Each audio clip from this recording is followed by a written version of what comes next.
Hello everyone, welcome to Vinod Rathinam Tutorials.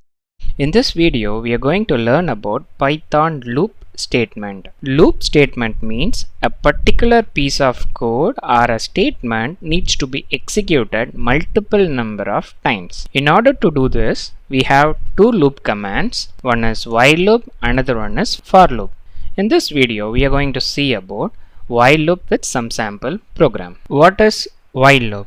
In while loop, the statement will be executed multiple number of times till the condition is true.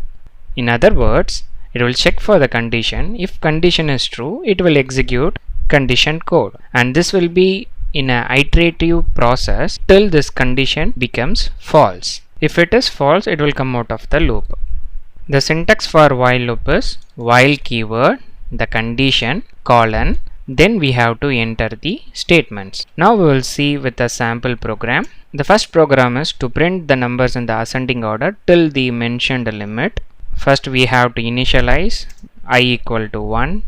The number starts from 1 or 0 as you wish. Then while, here we have to give the condition I is less than or equal to, I want to print the number till 6. Then colon. Now we have to print the numbers. What will happen now is it will check 1 is less than or equal to 6. It's true, so it will print number 1. Then in the second iteration, the value will be 1, but we have to change this to 2. For that we have to increment it. So use the assignment statement I plus equal to 1. The literal meaning of this is I is equal to I plus 1. I equal to 1 plus 1, the value will change to 2.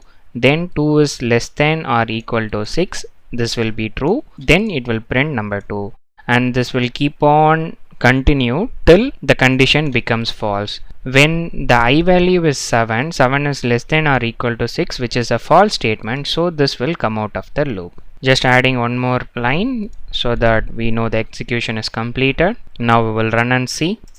The output is displayed. It starts from 1, 2, 3, 4, 5, 6, and when the condition is false, it came out of the loop. If you want from 0 to 6, change initialization to 0, then run it.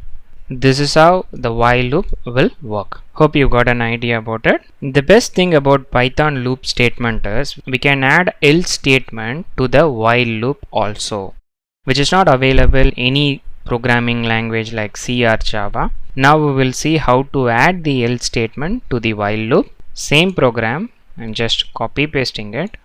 The syntax is very easy. After while, type else colon enter. Now print the statement. I am printing else statement as else statement is executed at end as mandatory. One concept you have to remember is once this condition is false, it will come out of the loop and it will definitely execute the else statement. Just execute it. After execution, it starts from 0 till 6. After that, it printed the else statement. Then it came out of the while loop, and finally it printed the next line. Another important concept is infinite loop. A big note to all the programmers now, we have to be very careful while coding. We must avoid the infinity loop. Infinity loop means the condition never becomes false. It means the execution will never end. Such loop is called an infinite loop. In case if you face any issue like that, just press the Ctrl plus C to come out of the loop or to stop the execution. Let me show you an example. The same program, if I am commenting this incrementing, means what will happen? The value will be 0 always, and this while condition will be always true, so it will not come out of the loop. Now I will execute and show it is keep on printing the 0 value. This will never end. Just stopping the execution. Let's do a quick recap. Python has two loops, while loop and for loop. The while loop will work in such a way that this condition will be executed till it is true. In case if the condition becomes false, it will come out of the loop. And we saw two program, and we can add else statement to the while loop, and we have to be very careful while creating the condition to avoid the infinite loop. And you can find the materials in this URL which I have mentioned in the video description. That's the end of this video. Thanks for watching. Happy learning.